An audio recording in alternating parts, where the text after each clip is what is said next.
Bonjour, ce film sert à vous expliquer la technique de reconstruction mammaire par lambeau de mini-dorsale lipofilé dans le cadre du cancer du sein. En effet, une mastectomie totale, c'est-à-dire l'ablation de la glande mammaire au niveau du sein, est parfois nécessaire dans le cadre du traitement du cancer du sein.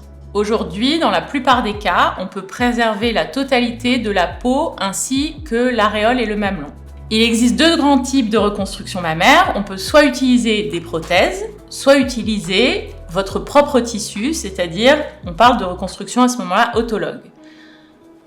Ce tissu va être cherché au niveau du muscle grand dorsal ou au niveau d'autres tissus, par exemple au niveau du ventre ou au niveau des cuisses.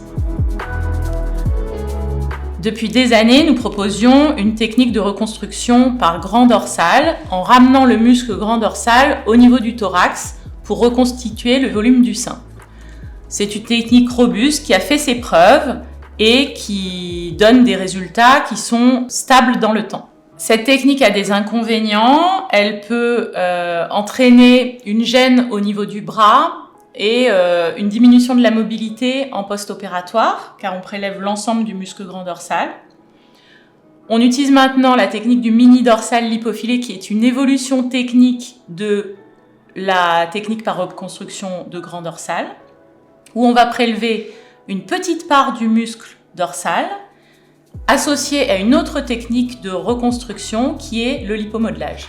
Le principe est simple, lors d'une unique opération, le chirurgien va prélever une petite partie du muscle et la ramener vers l'avant du thorax pour reconstituer le galbe du sein, et il va compléter le volume de ce muscle par un prélèvement de graisse et une injection de graisse dans le muscle et autour de ce muscle. Nous en discuterons lors d'une consultation.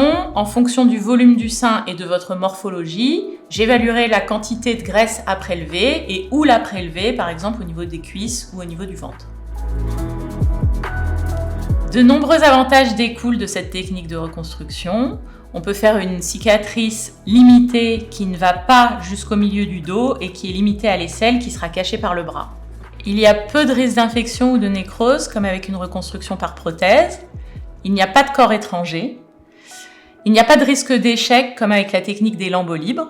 Le volume du sein reconstruit est d'emblée satisfaisant et ne nécessite pas de nombreuses procédures à répétition comme avec la technique du lipomodelage exclusif. Du fait du prélèvement limité au niveau du muscle grand dorsal, il y a peu de limitation de la mobilité en post-opératoire et peu de douleurs chroniques post-opératoires.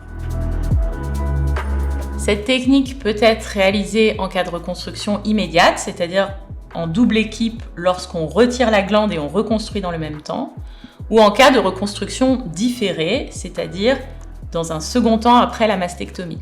Il est également possible de réaliser cette technique après une reconstruction par prothèse, soit en cas de complications, c'est-à-dire s'il y a une infection ou une coque, ou alors lorsque la patiente ne désire plus avoir un corps étranger. Cette technique est une technique éprouvée qui donne de bons résultats et tout au long du parcours, vous serez accompagné par le chirurgien mais également par son équipe lors des pansements et également en hospitalisation.